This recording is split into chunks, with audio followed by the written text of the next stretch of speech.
కేసులకి ఒక కొత్త ట్విస్ట్ జరగబోతుంది, ఒక కొత్త ప్రకంపనలు జరగబోతున్నాయి, అంటే కొత్త కోణాలు రాబోతున్నాయి ఈ కేసులో.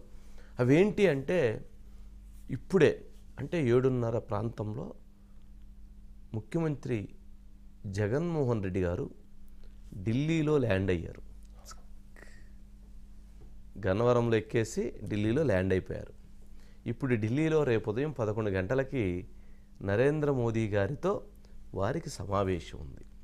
తర్వాత అమిత్ షా గారితో కూడా సమావేశం ఉంది. తర్వాత మరో కొంతమంది ముఖ్యులతో మంత్రులతో కూడా సమావేశం ఉన్నది అని ఇప్పుడు వస్తున్నటువంటి అంశం. ఈ భేటీ సడన్గా ఫిక్స్ అయిపోయింది. ముఖ్యమంత్రి జగన్మోహన్ రెడ్డి గారి భేటీ ప్రధానమంత్రి గారితో సడన్గా ఫిక్స్ అయింది.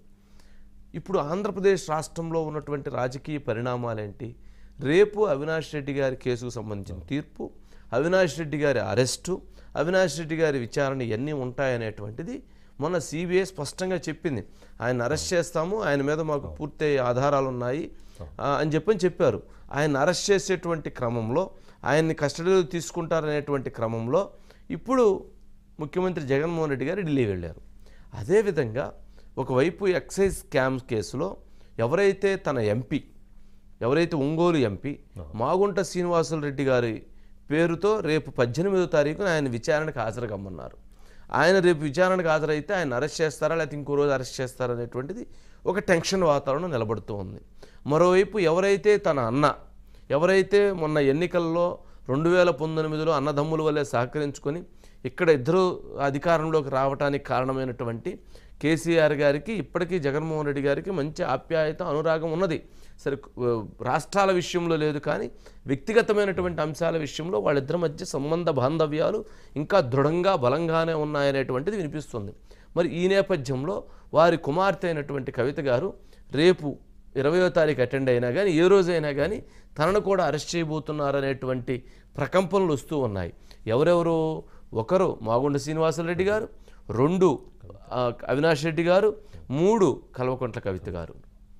మరి ఈ నేపథ్యంలో జగన్మోహన్ రెడ్డి గారు ఫ్లైటు ఢిల్లీలో ల్యాండ్ అయ్యి రేపు ఉదయం 11 గంటలకి పిఎం గారితో మోదీ గారితో ఉండబోయేటువంటి చర్చల సారాంశం ఏముంటుంది, లేదా అంశాలకు సంబంధించినటువంటి ఏముంటుందన్నది ఇప్పుడు చాలా ఆసక్తికరంగా మారింది.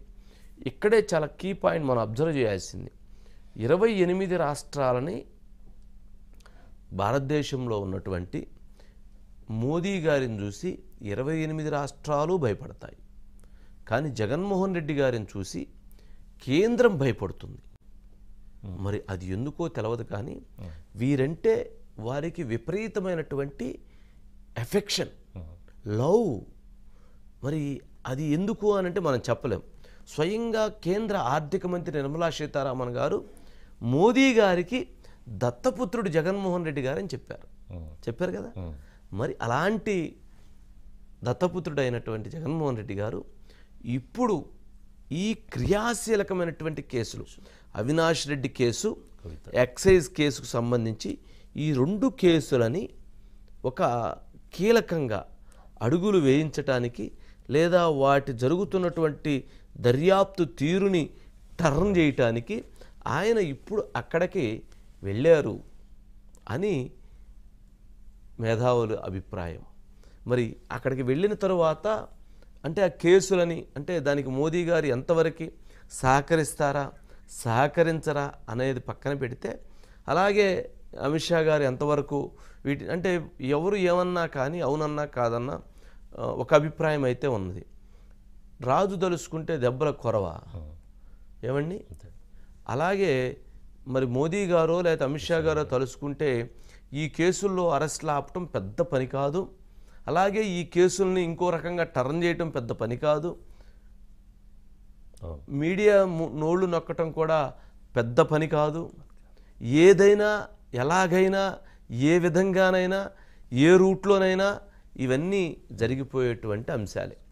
అందుకని ఢిల్లీలో జగన్మోహన్ రెడ్డి గారు ల్యాండ్ అయ్యారు అనగానే ఈ కేసులో ఉన్నటువంటి వాళ్ళందరూ కూడా అమ్మయ్య అని ఊపిరి పీల్చుకున్నారు. ఎందుకు? ఏదో ఒక చేస్తూ వస్తారు, ఎక్కడో దగ్గర రాజీ కుదురుస్తారు. టీఆర్ఎస్కి బీఆర్ఎస్కి మోదీకి కూడా ఎక్కడో దగ్గర రాజీ కుదురుస్తారు, లేదా వైఎస్ వివేక విషయంలో అవినాష్ రెడ్డిని కాపాడతారు అని ఇలాంటివి అనేకమైనటువంటి ఈ చర్చలు జరుగుతూ ఉన్నాయి. ఎందుకు చెప్తున్నాను అని అంటే వీటన్నిటికీ ఒక పర్యవసానానికి ఒక చిన్న లైన్ ఒకటి ఉంది. జగన్మోహన్ రెడ్డి గారి మీద ఒక 16 సిబిఐ ఈడీ కేసులు ఉన్నాయి. అలాంటి కేసుల విషయంలో ఆయన ప్రతిపక్ష నేతగా ఉన్నప్పుడు ప్రతి శుక్రవారం కోర్టుకి అటెండ్ అయ్యారు. దాదాపుగా ఒక 3 సంవత్సరాలు 4 సంవత్సరాల పైగా అటెండ్ అయ్యారు. మరి అలాంటి జగన్మోహన్ రెడ్డి గారు ముఖ్యమంత్రి గారు అయిన తర్వాత ఒక్కసారే అటెండ్ అయ్యారు. 4 సంవత్సరాలుగా ఆ కేసులకు వాయిదాలకే పరిమితం అయిపోయి ఆ కేసులు వాయిదాలతోటే కొనసాగుతూ ఉన్నది. ఆ కేసులు ఏ రోజు కూడా విచారణకి వస్తూ ఉంది, వెళుతూ ఉన్నటువంటి పరిస్థితి ఉంది.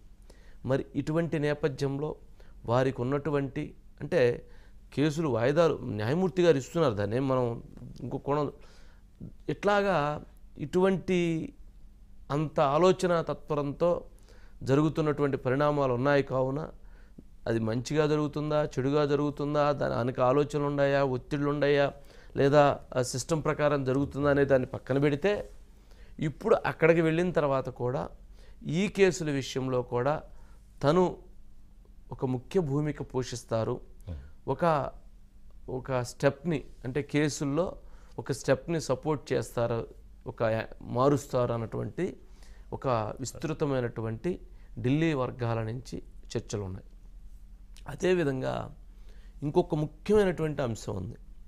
నిన్న ఆదానీ గారికి సంబంధించి 18 పార్టీలకు సంబంధించినటువంటి వారందరూ కూడా ఆదానీ షేర్ వాల్యూస్ లేదా ఆదానీ అక్రమాలపైన 18 పార్టీలకు సంబంధించినటువంటి వారు మల్లికార్జున్ ఖర్గే కాంగ్రెస్ పార్టీ అధ్యక్షుల నేతృత్వంలో ఈడీ ఆఫీసుకు ధర్నాగా వెళ్ళారు. 18 పార్టీలు పార్టిసిపేట్ చేసి, కానీ వైఎస్ఆర్సీపీ పార్టీ పార్టిసిపేట్ చేయలేదు. మరి వైఎస్ఆర్సీపీ పార్టీకి ఆదానీ గారికి మంచి సంబంధాలు ఉన్నాయి. కాకినాడ పోర్ట్ ఇచ్చారా, గన్నవరం పోర్ట్ ఇచ్చారా, రామాయపట్నం పోర్ట్ ఇచ్చారా, కాకినాడ పోర్ట్ ఇచ్చారా, అన్ని సోలార్ సెజ్జులు ఇచ్చారా. మరి ఇవన్నీ కూడా ఆదానీ గారికి జగన్మోహన్ రెడ్డి గారి బంధం అనురాగం చాలా బలమైనది. అంటే ఆదానీ గారు ఎవరు, మోదీ గారికి అత్యంత సన్నిహితులు అని అందరికీ ఉన్నటువంటి అంశమే. మరి అటువంటి నేపథ్యంలో మరి జగన్మోహన్ రెడ్డి గారి కీలకం కాక ఏమవుతారు. అందుకని జగన్మోహన్ రెడ్డి గారు అక్కడికి వెళ్ళి మరి ఈ జరుగుతున్న పరిణామాలని మరి ఏ విధంగా టర్న్ చేయగలుగుతారు, ఏ విధంగా టర్న్ చేస్తారు అన్నటువంటిది వేచి చూడాల్సినటువంటి అంశం. కానీ న్యాయం ధర్మం అన్నది ఎప్పుడూ కూడా గెలవాలి. ప్రజాస్వామ్యంలో న్యాయ వ్యవస్థలు గనక అచేతన వ్యవస్థలోకి వెళ్ళిపోయి న్యాయాన్ని కాపాడలేనటువంటి పరిస్థితి ఏర్పడితే నిజంగా సామాన్య ప్రజానీకం అనేటువంటి వారికి న్యాయం జరగకపోతే, బాధితులకి న్యాయం జరగకపోతే ఇక ప్రజాస్వామ్యం కానీ చట్టాలపై కానీ న్యాయ వ్యవస్థలపై కానీ ప్రజలకి పూర్తి అగౌరవం ఏర్పడిన తరువాత జరిగేటువంటిది ఇకన వాటిని ఏమంటామంటే ఇక యుద్ధాలే జరుగుతాయి. మరి ప్రజాస్వామ్యం కాపాడబడుతుందా, ప్రజాస్వామ్యం కాపాడపడదా అన్నటువంటిది కూడా వేచి చూడాల్సినటువంటి అంశమే. మరి